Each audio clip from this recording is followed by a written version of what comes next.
Hello everyone, welcome back. Previous class में हम लोग बैलेंस ऑफ पेमेंट जो चैप्टर है हमारा यूनिट है, इसके पहले चैप्टर में फॉरेन एक्सचेंज रेट डिस्कस कर रहे थे और फॉरेन एक्सचेंज रेट के रिगार्डिंग हम लोगों ने काफ़ी सारे टर्म्स अब तक के क्लास में डिस्कस कर लिए हैं। तो जस्ट प्रीवियस क्लास में हम डिस्कस कर रहे थे demand for foreign exchange and supply for foreign exchange, दोनों होता क्या है और दोनों के रीजंस क्या क्या है, क्यों किसी भी कंट्री में फॉरेन एक्सचेंज का डिमांड होता है और किन किन कारणों के लिए होता है।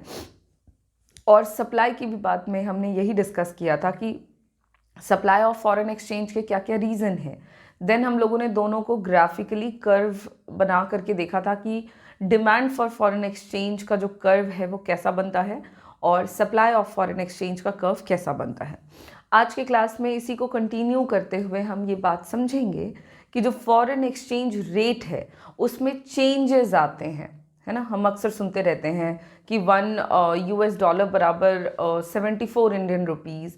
देन आफ्टर हम सुनते हैं कि फ्लक्चुएशंस हो रहे हैं, $1 बराबर 80 इंडियन रुपीज़ हो गया है या $1 बराबर 71 इंडियन रुपीज़ हो गया है। तो ये जो प्राइसेस फ्लक्चुएट करते रहते हैं या कहो वन करेंसी का value with the currency of other country fluctuate करता है, इसके पीछे का रीज़न क्या है। तो डिमांड और सप्लाई में ऑब्वियस सी बात है चेंजेस आने से फॉरेन एक्सचेंज रेट में भी चेंज आएगा। अब वो चेंज कैसे आता है, क्या चेंज होगा, डिमांड में कैसा चेंज आने से फॉरेन एक्सचेंज रेट बढ़ेगा या डिमांड में कैसा चेंज आने से फॉरेन एक्सचेंज रेट घटेगा, इन तमाम बातों को अब हम लोग आज के क्लास में डिस्कस करेंगे, ग्राफिकली समझेंगे और उसको हम एक्सप्लेन करते हुए चलेंगे। तो आज का जो हमारा टॉपिक रहेगा that is change in exchange rate. ठीक है, आज हम एक्सचेंज रेट के चेंज की बात करेंगे। फॉरेन एक्सचेंज रेट की ही बात हो रही है तो वो अंडरस्टूड है when we are saying exchange rate, तो फॉरेन एक्सचेंज रेट। ओके, अच्छा, जो चेंजेस हैं एक्सचेंज रेट में वो आपका दो तरह का हो सकता है ना। एक तो एक्सचेंज रेट आपका बढ़ जाएगा, ठीक है, एक तो एक्सचेंज रेट इंक्रीज करे या फिर डिक्रीज करे। ये दो टाइप के चेंजेस आपको देखने को मिलेंगे, इधर इंक्रीमेंट और डिक्रीमेंट। अब ये इंक्रीमेंट और डिक्रीमेंट एक्सचेंज रेट में हो रहा है तो ये किसके कारण हो रहा है, तो demand for foreign exchange and supply of foreign exchange. तो हम लोग चेंजेस इन डिमांड और चेंजेस इन सप्लाई के टर्म्स में इन बातों को समझते हैं। सबसे पहले हम डिस्कस करते हैं कि अगर डिमांड में चेंज होता है, चेंज इन डिमांड, और डिमांड फॉर व्हाट, तो डिमांड फॉर फॉरेन एक्सचेंज, तो उसकी वजह से क्या चेंज नज़र आएगा हम वो समझते हैं। ठीक है, ये इंक्रीज और डिक्रीज दोनों ही बातों में करेंगे। पहले चेंज इन डिमांड की बात कर लेते हैं। तो डिमांड के चेंजेस को हम लगभग ग्राफिकली समझते ही चलेंगे एंड जो चीज़ें नज़र आएंगी उसको हम देखते हैं, पॉइंट आउट कर लेंगे। एक्स और वाई एक्सिस ड्रॉ कर लिया हम लोगों ने, जहाँ पर हम एक्स एक्सिस पर ले लेंगे demand and supply of foreign exchange. ठीक है,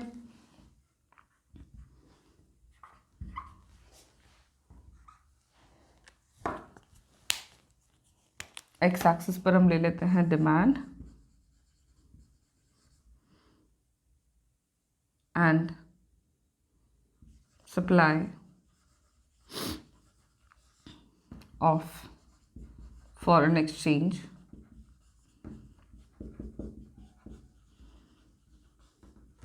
और वाई एक्सिस पर हम ले लेंगे एक्सचेंज रेट।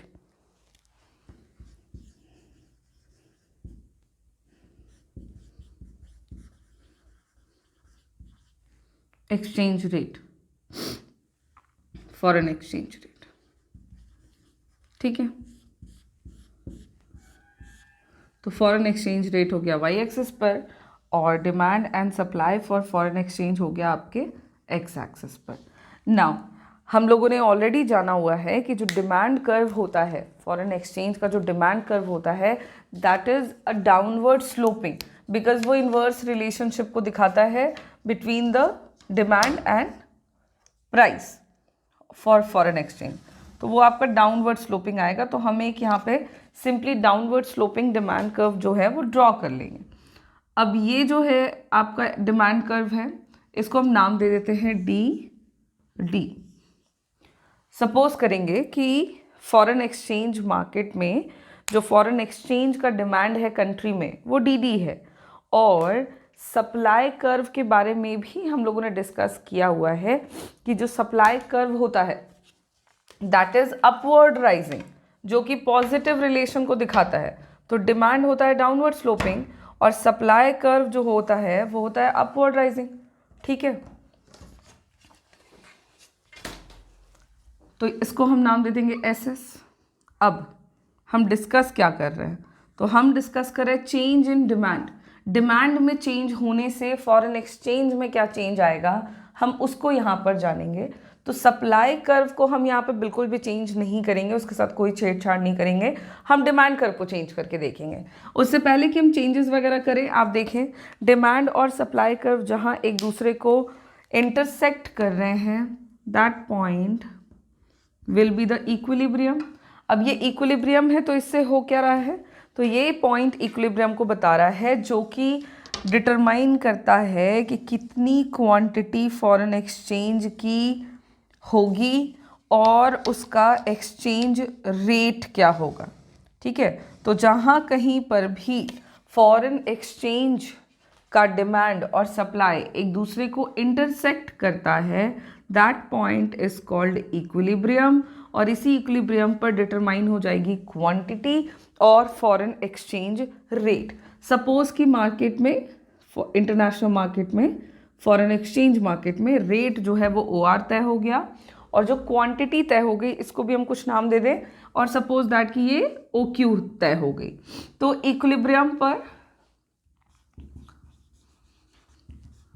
इक्विलिब्रियम पे अगर आप एक्सचेंज रेट की बात कर रहे हैं तो वो हो जाएगा OR, और क्वांटिटी ऑफ फॉरेन एक्सचेंज के डिमांड और सप्लाई की हम बात कर रहे हैं तो that will be the OQ, जो कि नज़र आ रहा है। नाउ अब है कि अगर डिमांड जो है उसमें चेंजेस आता है, और चेंज शब्द से हम दो ही बात मीन करेंगे। जहाँ कहीं पर भी चेंज वर्ड आएगा तो हम दो ही बात समझेंगे। अभी इसको रहने देते हैं, क्योंकि जहाँ कहीं पर भी हम चेंज की बात करेंगे तो या तो चेंजेस में हम इंक्रीमेंट की बात करेंगे या तो हम डिक्रीमेंट की बातें करेंगे। तो डिमांड जो है वो या तो इंक्रीज करेगा या तो डिक्रीज करेगा। अब यहाँ पर हम एक बार डिमांड को इंक्रीज करके देखेंगे और एक बार डिक्रीज करके देखेंगे। अब हम सबको पता है कि अगर डिमांड में इंक्रीमेंट आता है, इन case of increase in demand curve, तो इंक्रीज इन डिमांड कर्व के केस में डिमांड कर्व शिफ्ट कर जाएगा। पहला डिमांड कर्व क्या है, DD। तो डिमांड कर्व जो है चेंज होने पर, बढ़ने पर शिफ्ट करेगा, और इसकी ये जो शिफ्टिंग होगी ये राइट वर्ड होगी। माइक्रो में हम लोगों ने सारी चीज़ें जो है वो डिस्कस करी हुई हैं कि whenever the demand curve increased, वहाँ पे हमने कमोडिटी के केस में देखा था, बट यहाँ पे भी सेम ही रिलेशनशिप है, इन्वर्स रिलेशनशिप। तो इसलिए हम डायरेक्टली बात अगर करें तो डिमांड कर्व अगर बढ़ेगा तो वो राइट वर्ड शिफ्ट करेगा। अब ये डिमांड कर्व है DD, इससे राइट वर्ड यानी अप साइड पर डिमांड कर्व का शिफ्टिंग हो जाएगा। तो चलें पहले डिमांड कर्व को हम शिफ्ट करके देख लेते हैं। और सपोज कि नया डिमांड कर्व हो गया शिफ्ट, और इसको भी हम नाम दे देंगे कुछ। पुराना डिमांड कर्व का नाम था DD, नए वाले डिमांड कर्व को हम नाम दे देते हैं D'। अब देखिए डिमांड कर्व के शिफ्ट कर जाने से राइट वर्ड आपका क्या हो रहा है, सप्लाई तो वही है बट डिमांड कर्व शिफ्ट कर गया।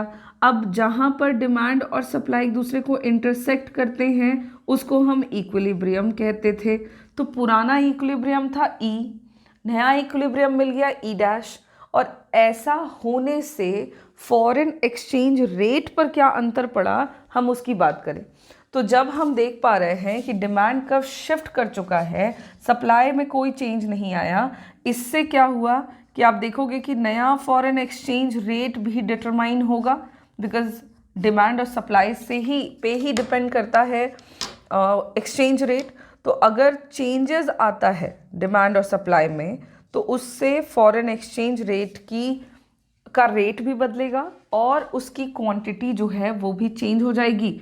तो पहले जो एक्सचेंज रेट था वो OR था, नया इक्विलिब्रियम के आने से आप देखोगे कि एक्सचेंज रेट शिफ्ट कर गया, सपोज ये OR' हो गया और क्वांटिटी पहले OQ थी, अब आप देख रहे हो न्यू इक्विलिब्रियम से क्वांटिटी भी चेंज हो गई and that will be OQ'। अब यहाँ से हम क्या देख पा रहे हैं कि क्वांटिटी में चेंज तो आया, लेकिन कैसा चेंज आया, तो इंक्रीज इन डिमांड के कारण जो एक्सचेंज रेट है वो बढ़ गया, इंक्रीज हो गया, which is clearly we can see from this diagram. कहाँ से कैसे बढ़ गया, तो OR से बढ़ करके हो गया OR', जो कि डेफिनेटली ज़्यादा है।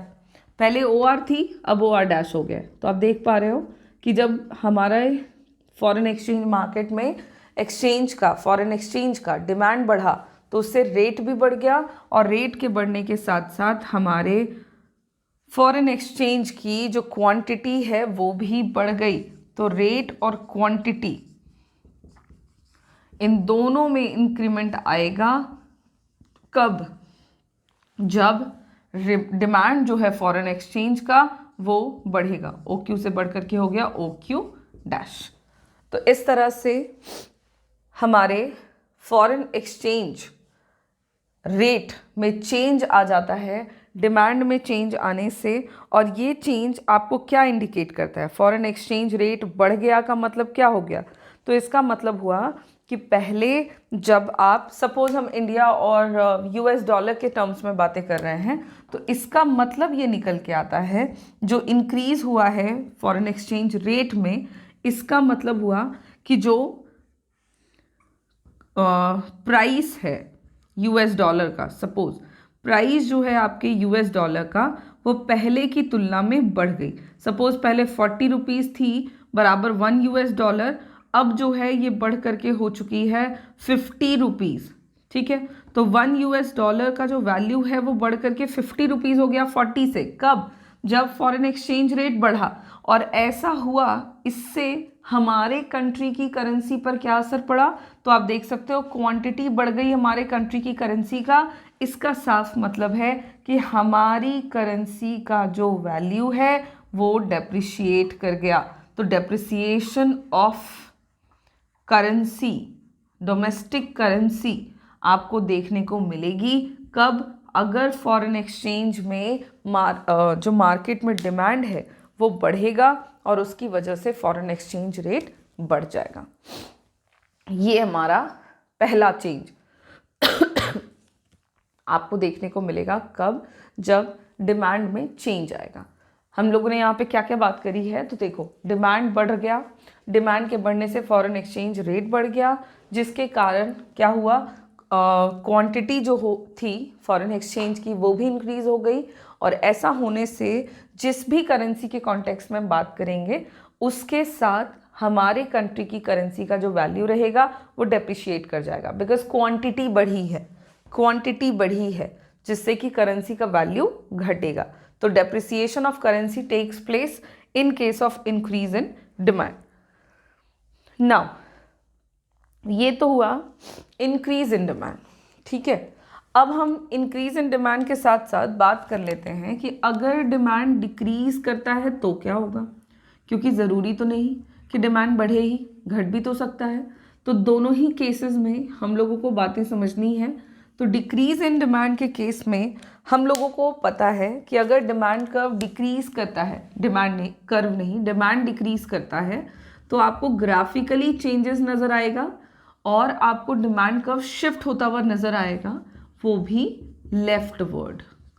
लेफ्ट साइड में शिफ्टिंग नज़र आएगा। ठीक है, तो चलिए हम ये शिफ्टिंग करके देख लें।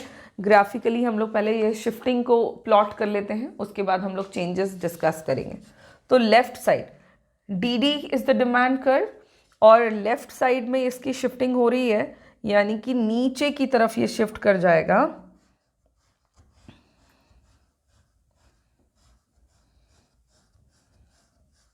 कुछ इस तरह से, कंफ्यूज नहीं होना है। और अब है D1 D1, ठीक है।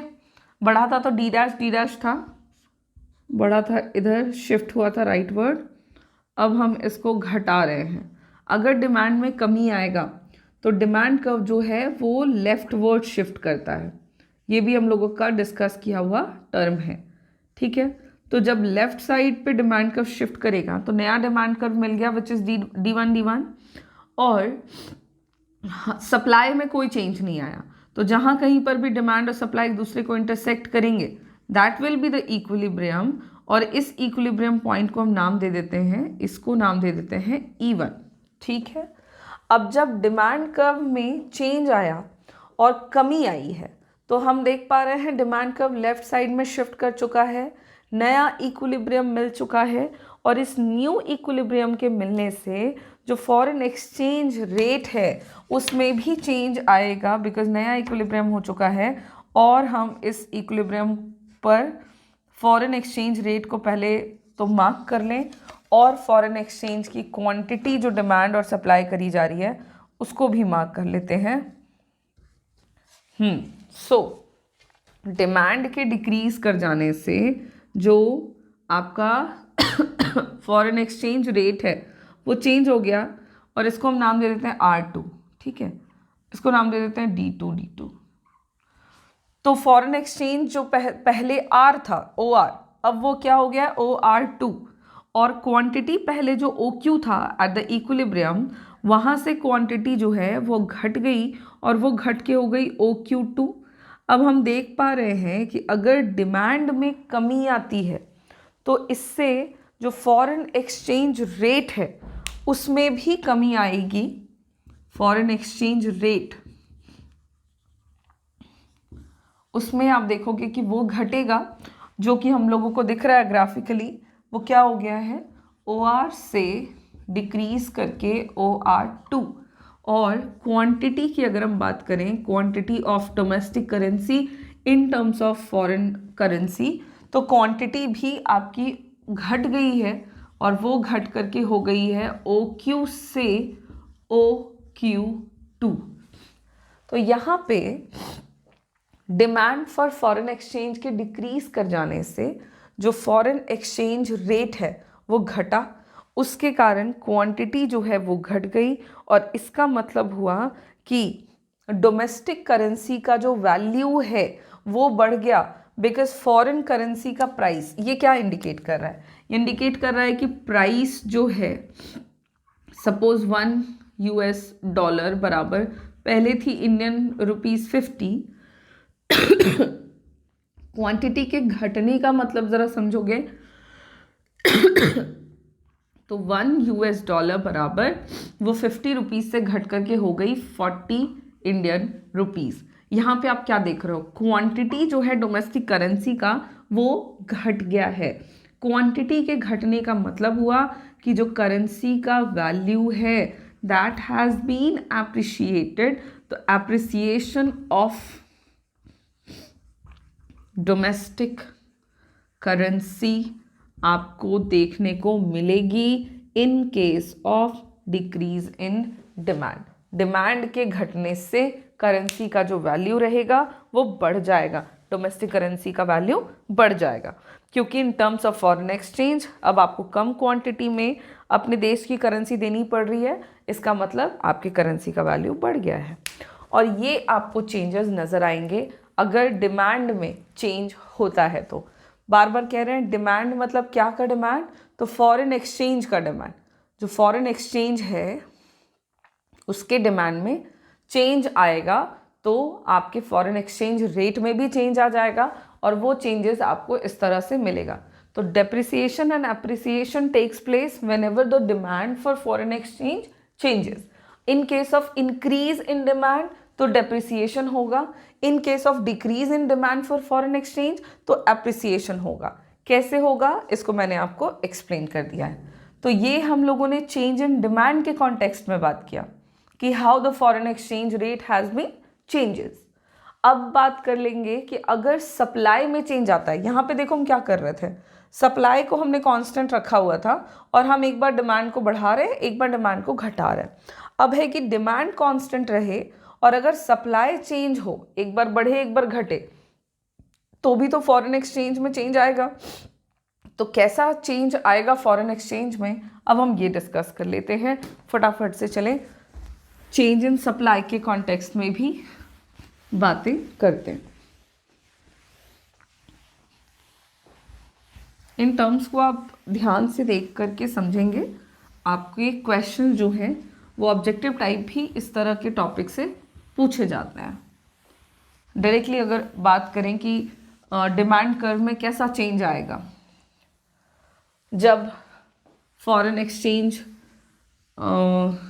जब डोमेस्टिक करेंसी का वैल्यू अप्रिशिएट करेगा, तो उस केस में आपको पता लगना चाहिए या आपसे किसी भी तरह से सवाल पूछा जा सकता है, जो भी हमने यहाँ पे इलैबोरेशन करा है।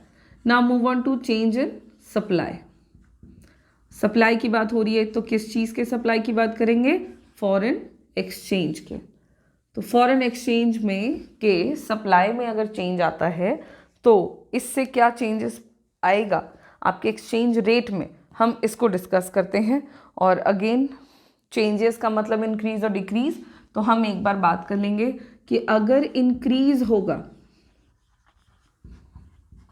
सप्लाई में तो क्या चेंज आएगा,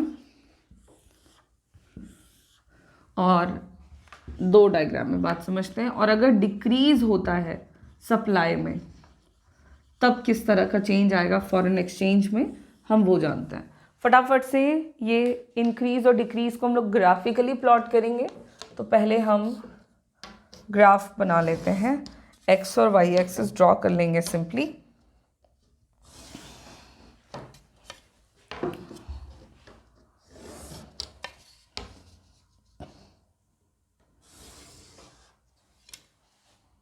ठीक है,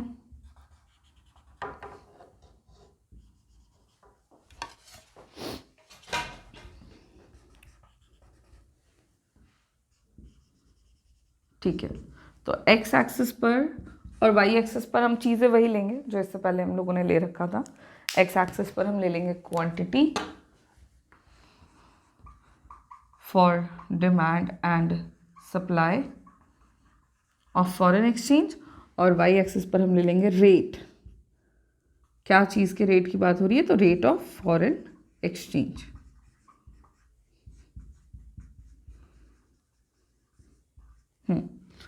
now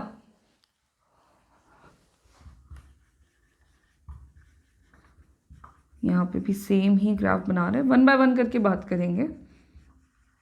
rate of foreign exchange Y axis पर और एक्स एक्सिस पर डिमांड एंड सप्लाई। ठीक है, तो पहले तो हम डिमांड और सप्लाई कर्व बना लेते हैं। और डिमांड कर्व के बारे में हम सबको मालूम है, जो कि होगा डाउनवर्ड स्लोपिंग, बिकॉज वो इन्वर्स रिलेशनशिप को दिखा रहा है। तो एक डाउनवर्ड स्लोपिंग हमारा डिमांड कर्व जो है वो हमने यहाँ पे बना लिया है। इसको हम सिंपली नाम दे देते हैं डी डी। तो demand curve is D D. Now the supply curve. Supply curve की बात करें तो सप्लाई कर्व अपवर्ड राइजिंग होता है because it shows positive relationship, है ना, डायरेक्ट रिलेशनशिप। तो सप्लाई कर्व आपका हो गया है एस एस। ये अपवर्ड राइजिंग सप्लाई कर्व हमने बनाया और ये एस एस है, इसको नाम दे दिया हमने एस एस, है नहीं, ठीक है। अब हम देखते हैं इक्विलिब्रियम।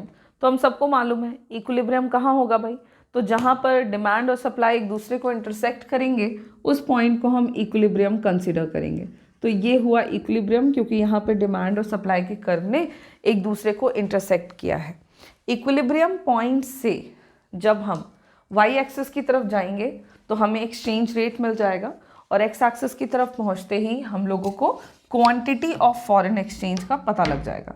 तो ये हो गया आपका, इसको हम स्ट्रेट बना रहे हैं, एक्सचेंज रेट का पता लग गया, और इस पॉइंट से एक्स एक्सिस पर आते ही क्वांटिटी का पता लग गया, जिसको हम नाम दे देते हैं एक्सचेंज रेट हो गया ओ आर, और क्वांटिटी जो हो गई वो हो गई OQ।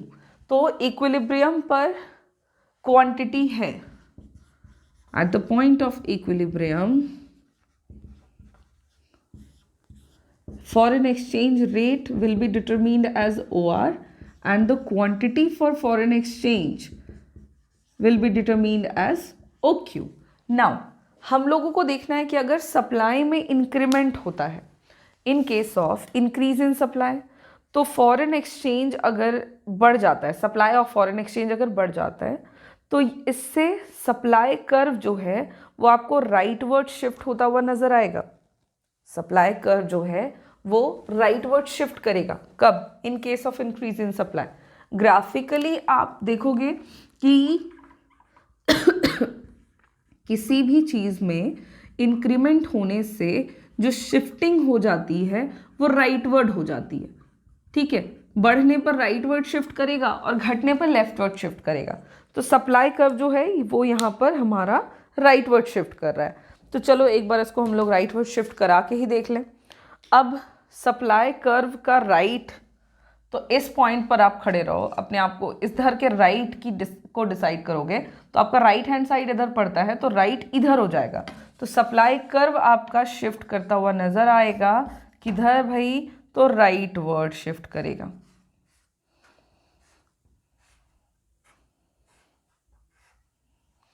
यहाँ पे हमारा सप्लाई कर्व जो है वो शिफ्ट कर गया है। अब सप्लाई कर्व शिफ्ट हो गया तो इसको हम नाम दे देते हैं। सपोज इसको हमने नाम दे दिया चलो S1 S1। तो सप्लाई कर्व के राइटवर्ड शिफ्ट करने से अब, और डिमांड कर्व के वही पुराने रहने से आपको नया इक्विलिब्रियम मिल रहा है, क्योंकि अब नए पॉइंट पर डिमांड और सप्लाई कर्व एक दूसरे को कट कर रहे हैं। तो जब सप्लाई कर्व शिफ्ट हो गया तो इक्विलिब्रियम चेंज हो गया। पहले इक्विलिब्रियम था E पे, अब हो गया है नया इक्विलिब्रियम और इसको हम नाम दे देते हैं E1। ठीक है, नए इक्विलिब्रियम के आने से जो फॉरेन एक्सचेंज रेट है वो चेंज होगा। इसको हम वाई एक्सिस पर ले जाकर मिलाएंगे तो हम लोगों को फॉरेन एक्सचेंज रेट मिल जाएगा, और इसको एक्स एक्सिस पर ले जाकर मिलाने से हमारे क्वांटिटी का चेंज भी हम लोगों को पता लग जाएगा। नाम दे देंगे OQ1, और जहाँ पे ये वाई एक्सिस पे मिला उसको नाम दे देंगे OR1। अब सप्लाई के इंक्रीज होने से सप्लाई कर्व शिफ्ट हुआ राइटवर्ड, जिससे कि नया इक्विलिब्रियम मिला E1। और यहाँ से हम देख पा रहे हैं कि जो फॉरेन एक्सचेंज रेट है वो पहले था OR, अब हो गया है OR1 जो कि घटा है, और क्वांटिटी पहले था OQ, अब हो गया है OQ1 जो कि बढ़ा है। तो सप्लाई अगर बढ़ जाएगा, फॉरेन एक्सचेंज का सप्लाई अगर बढ़ता है तो न्यू एक्सचेंज रेट जो है वो मूव कर जाएगा डाउनवर्ड, और जो क्वांटिटी रहेगी वो आपकी क्या हो जाएगी? बढ़ जाएगी। इससे चेंजेस क्या आ रहे हैं इसको पहले हम लोग नोट कर लेते हैं। इससे हम लोगों को क्या चेंज समझ में आ रहा है? तो नए इक्विलिब्रियम पर, न्यू इक्विलिब्रियम पर, पुराना इक्विलिब्रियम कहाँ पे था? E पर, नया इक्विलिब्रियम कहाँ होगा? E1 पर। इससे रेट क्या हो जाएगा आपका? OR1, और क्वांटिटी हो जाएगी OQ1। रेट आपका OR1 हो गया जो कि घट रहा है, और क्वांटिटी OQ1 हो गई है जो कि आपकी बढ़ रही है। तो रेट घट गया, इसका मतलब क्या हुआ?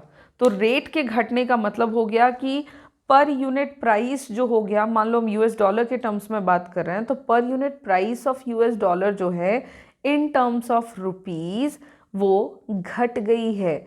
और अगर डिक्रीज होता है price of foreign currency in terms of domestic currency, तो इसका मतलब हुआ कि डोमेस्टिक करेंसी जो है उसका वैल्यू एप्रिशिएट हुआ है। तो आपको एप्रिसिएशन नज़र आएगा, एप्रिसिएशन ऑफ डोमेस्टिक करेंसी आपको देखने को मिलेगा। ठीक है, क्या हो रहा है, तो जब फॉरेन एक्सचेंज रेट घटा तो इसको एग्जाम्पल से समझेंगे कि मान के चले 1 US डॉलर बराबर था 60 इंडियन रुपीस, जो कि सप्लाई के बढ़ जाने से घट गया, फॉरेन एक्सचेंज घट गया, तो 1 US डॉलर बराबर अब हो गया है क्या, 50 इंडियन रुपीस।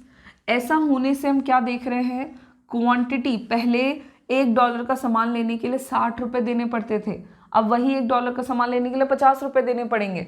तो इस सिचुएशन में हम जो बात समझ रहे हैं वो ये है कि क्वांटिटी ऑफ डोमेस्टिक करेंसी घट गई, जिससे कि वैल्यू ऑफ डोमेस्टिक करेंसी जो है वो बढ़ गई, which is called appreciation of domestic currency. Is it clear?